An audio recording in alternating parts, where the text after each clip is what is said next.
And thanks for tuning in to Morning Live. Now, ANC Secretary General Ace Magashule says that he is unshaken by revelations of state capture contained in a book which was published and, of course, went onto the shelves yesterday.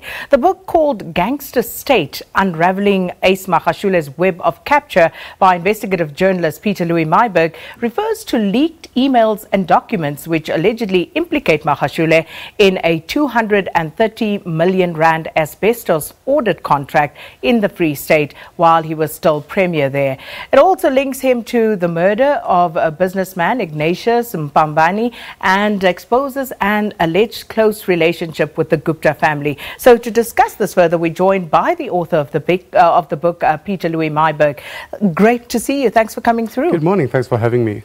So let's start here, Pieter-Louis. We talk about leaked emails and documents. How far back did that happen? Yeah. Look, so Ace Magashule is an individual that needs no introduction when it comes to allegations of corruption. You know, followers and news junkies in South Africa would have seen headlines stretching back many, many years. In 2011, for instance, Mail and Guardian has had reports on some of his questionable dealings. But these documents now, for the first time, indicate that for a very long time, Mr. Magashule seems to have had a very direct role in, and in effect, a tentacle in government deals in the Free State. These documents now also show that when payments are made to certain contractors, in this case Mr. Igor Mpambani was gunned down in Sandton in 2017, when government funding flows to these contractors to the provincial government, Mr. Magashule goes knocking on the doors of these individuals through his PA, through his personal assistants, other staffers in his office, and they ask for payments to be channeled for the benefit of people in Mr. Magashule's sphere of influence. So that is a direct line of taxpayers' money illicitly flowing, by all indications, through government contracts to Mr. Ace Magashule, which is very concerning.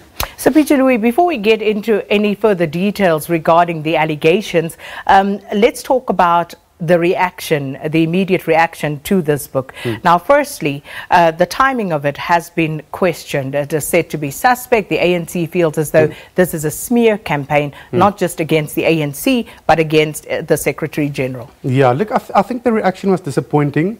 I think it's indicative of an organization that has declined in terms of the quality of its outward messaging, its ability to promote itself and communicate with the public. When I started out as a journalist in 2009, 2010, we had people like Smuts and Ngonyama who were still speaking on behalf of the ANC, and these were individuals who, at least back then, you know, there were indications of wrongdoing and corruption, and the party was willing to, in a sensible manner, at least engage on some of these issues. It seems like the ANC's ability to communicate with the public on these kind of issues has drastically deteriorated. The statement we saw yesterday is an ad hominem attack. It went for me directly. It made a baseless accusation claiming to be that I'm some agent of a stratcom strategy against the party.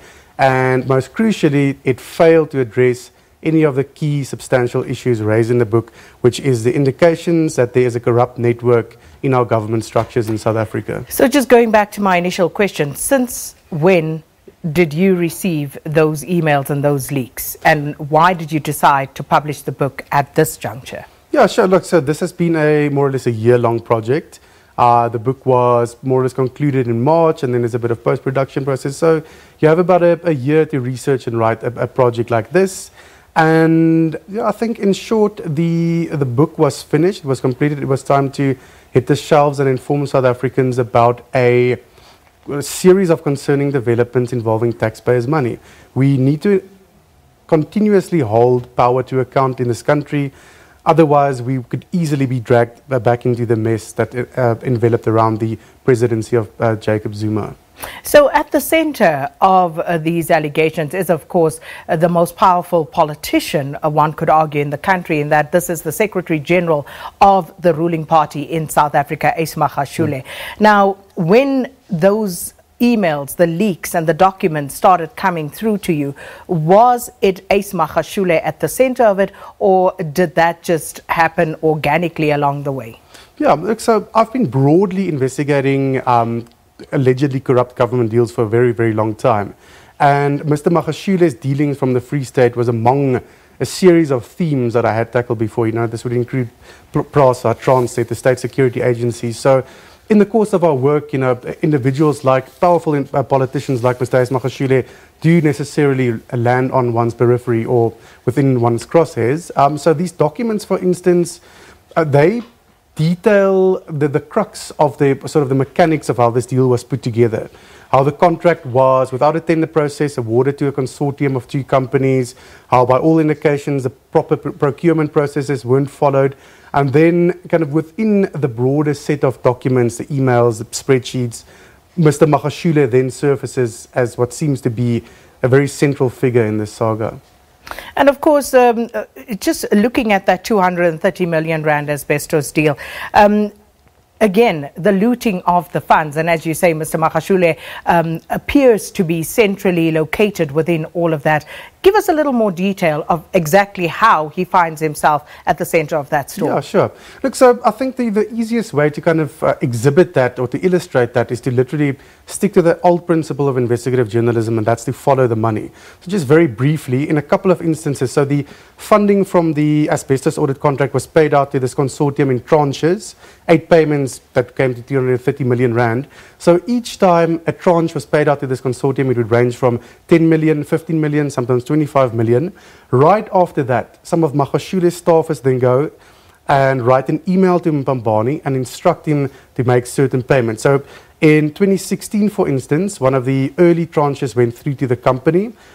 Hours from receiving the money from the Department of Human Settlements, which is where the money emanated from, Morwadi Sholota, who was Mr. Magashule's PA at the time, emailed Mr. Mpambani and basically said the Premier instructed you to pay this and this X amount, 470,000 rand needs to go here and here. So that again very directly through his closest aides and associates implicates Mr. Magashule in the decision making around how this money should be spent. So for someone who's listening and is still skeptical, when you say this directly implicates Ace Magashule, yet you're talking about his PA, maybe other staffers in his office, so how do you draw that link that this ultimately ends up with Ace Magashule? Well, look, I think it's pretty clear cut. If a staffer says that her boss, the Premier, instructed you to make this payment, what other conclusion can we make that she's not following the instructions of her boss?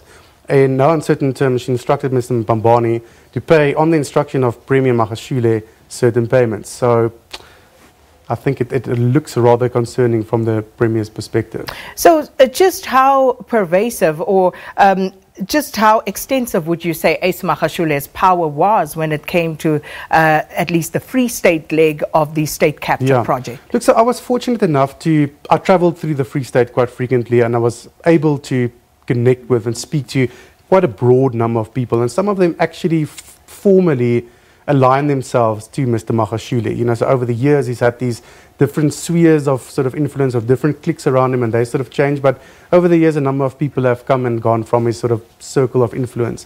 And a great many of them were willing to sketch a very concerning picture of how Mr. Magashule has a top-down approach in terms of how the province's finances are spent, not only with the intention to make sure that, people on the ground receive proper services, but also to ensure that select contractors are preferred when it comes to the procurement decision making. And then there was, of course, also the story about the house that was built. Any more on that and exactly how that came to be? Because that seems to be quite an intricate web all on its own. Yeah, so there's a 6 million rand house that was built in Bloemfontein, and in short, at one point a local newspaper wrote about building regulations transgressions. There was no mention of the funding. And Mr. Magashule said that he was funding the project with a bank loan. So 6 million rand, even for Premier, is quite a substantial chunk of money to pay out all at once. At that stage, there was no bond on the property. We could determine through deeds office records, through related material. All indications are in the timeline that the newspaper drew attention to the house, and then a couple of months later only, a bond was taken out on the house. And then there's this concomitant involvement of contractors in the province. Some of them have been linked to other politicians in the country who've also seemed to be played a role in this construction project. Pieter-Louis Myburgh, the ANC has come out saying if you have evidence, you should actually go and lay a charge then, a criminal charge. Do you actually have evidence to back up these allegations that you have made? Look, I think without a doubt in my mind, the money trails that I could build from the Ego files indicate a corrupt relationship between Mr. Magashule and Mr. Mbambani as a starter. That's one thing raised in the book. Just want to briefly jump in there. It seems to be a favorite comment now made by people implicated in corruption. It's not the job of an investigative journalist to go lay criminal charges at a police station.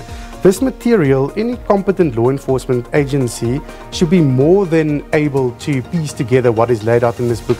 They've got their own methods and powers. They can subpoena material, which I can't. They can access bank records, which I normally can't. In this case, they were leaked to me, but they are more than capable of embarking on their own investigative process to make sure and go and fact check me, which would actually be wonderful for the purposes of the veracity of my book, and see if these money flows actually occurred as I lay them out in the book. And just finally, have you heard anything from Mr. Magashule's legal representatives? Because there was a bit of talk about perhaps taking action against you legally. None as of yet. All right. Pieter-Louis Myburgh, thanks so much. Investigative journalist and author of Gangster State, Unraveling Ace Magashule's Web of Capture. Pieter-Louis Myburgh there chatting to us about it. And that book, of course, was launched yesterday. So this is where all of these allegations are contained. And of course, we're going to try and get some reaction from the African National Congress, who have questioned this and said basically this is an attempt to tarnish the image of the party ahead of the coming elections. So we'll find out why the ANC feels that way, amongst other things. Stay with us.